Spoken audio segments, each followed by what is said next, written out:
हरिओम. पातंजली योगसूत्रे, योगदासांचे प्रवचन, साधनपाद, सूत्र क्रमांक 10. ते प्रतिप्रसव हेयाः सूक्ष्मः. हे क्लेश प्रसवाच्या दिशेने नेऊन सूक्ष्म केल्याने सूक्ष्म होऊन नष्ट होतात.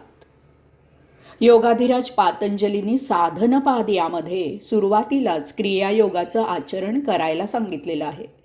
क्रियायोगाचा उपयोग समाधी लावण्यासाठी आणि क्लेश कमी करण्यासाठी होतो असं सांगितलं आहे. मागील 5 सूत्रामधून 5 प्रकारच्या क्लेशांचं विवेचन केलं.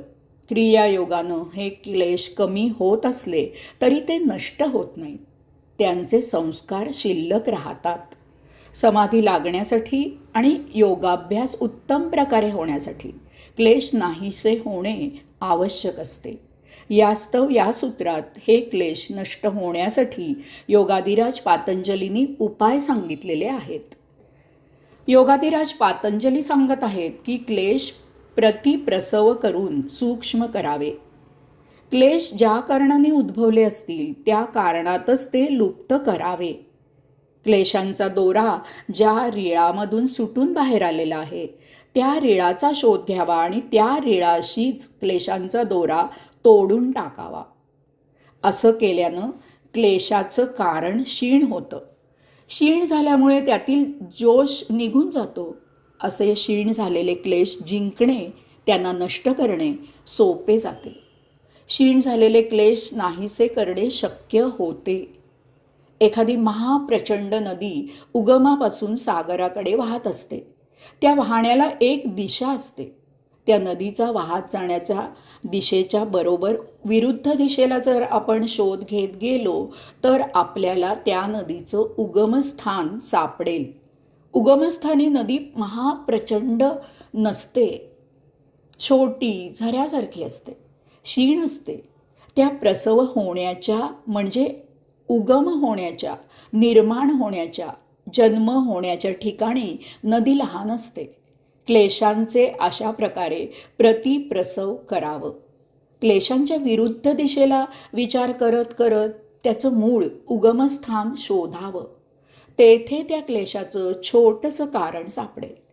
ते नष्ट करणं सोपं असतं. ते नष्ट केलं की पुढे फार मोठा त्रासदायक झालेला क्लेश नाहीसा होतो. झाडाच्या मुळावरच घाव घातला की झाड समूळ नष्ट होतं, पुन्हा उगवत नाही. झाड उगवण्यासाठी बीज लागतं. ते बीज जाळून टाकलं तर कोंब फुटणार नाही. झाड फोफावण्याचा प्रश्न येणार नाही. जोम धरलेले दुःख नष्ट करायला खूप क्लेश होतात, परंतु दुःखाचं छोटंसं मूलभूत कारण नष्ट करताना त्या मानाने क्लेश कमी होतात. उदाहरणार्थ, मित्रमंडळी एकत्र जमली की एकमेकांच्या नादाने वेळेचा अपव्यय करतात, व्यसनं करतात. एकमेकांकडे पाहून राहणीमानाच्या अवास्तव कल्पना करून घेतात. हळूहळू यासाठी झटपट श्रीमंतीच्या मागे लागून वाममार्गी लागतात. यामुळे घरामध्ये अशांती निर्माण होते. याचं मूळ कारण म्हणजे आपण एकटे राहायला शिकत नाही. ते शिकावं म्हणजे आपण घरातून बाहेर पडणार नाही. पुढील प्रमाद आपोआप टळतील. क्लेश कधीही काटछाट केल्यासारखे कमी करायच्या मार्गी लागू नये. कारण क्लेश कमी केल्यावर ते कमी झाल्यासारखे वाटतात, परंतु ते लवकरच पुन्हा दुप्पट जोराने उफाळून येतात. झाडाची फांदी कापली की ती तात्पुरती कमी होते, परंतु लवकरच त्या कापलेल्या फांदीला अनेक फांद्या फुटतात. तसेच क्लेश दमन करून दाबून टाकू नयेत, कारण ते तात्पुरते सुप्तावस्थेत राहतात, परंतु लवकरच ते कारंजासारखे उफाळून उडू लागतात. यासाठी क्लेशांचे मूलभूत कारण शोधून ते नष्ट करावे. क्लेश निर्मूलनाचा तोच उत्तम आणि शाश्वत मार्ग आहे. अध्यात्मावर प्रवचन करणारे राजेशाही थाटात राहून दारू, अफू, गांजा यांचं सेवन करणारे या कलियुगात भेटणं अशक्य नाही. संध्याकाळी अध्यात्मावर प्रवचनं द्यायची, त्यावर धन जमवायचं, रात्री त्याच पैशांनी दारू प्यायची. यांना बुद्धीच्या जोरावर व्याख्यानं द्यायला जमली तरी समाधी प्राप्त होणं शक्य नाही. आपले ऋषीमुनी भगवी वस्त्र परिधान करत, एकांतवासात वास्तव्य करत, भिक्षांदेही करत यामागील कारणं शोधून समजावून घ्यावीत. एकदा अफलातून नगरीमध्ये 2 लहान मुलं खेळत होती. खेळ खेळताना त्यांचं भांडण झालं. त्यांच्यात गुद्दागुद्दी झाली, रडारड झाली. रडण्याचा आवाज ऐकून त्यांच्या माता घराबाहेर धावून आल्या. त्यांनी आपापल्या मुलाकडे काय झालं याची विचारणा केली. ते ऐकून प्रत्येकीने दुसऱ्याच्या मुलाला मार दिला. मग त्या दोघी आपल्या मुलाला का मारलं म्हणून भांडू लागल्या. एकमेकींच्या उखाळ्या पाखाळ्या काढून त्यांचं भांडण अगदी रंगात आलं. मग त्यांनी एकमेकींचे केस ओढले. तोंडाने दाणपट्टा चालूच होता.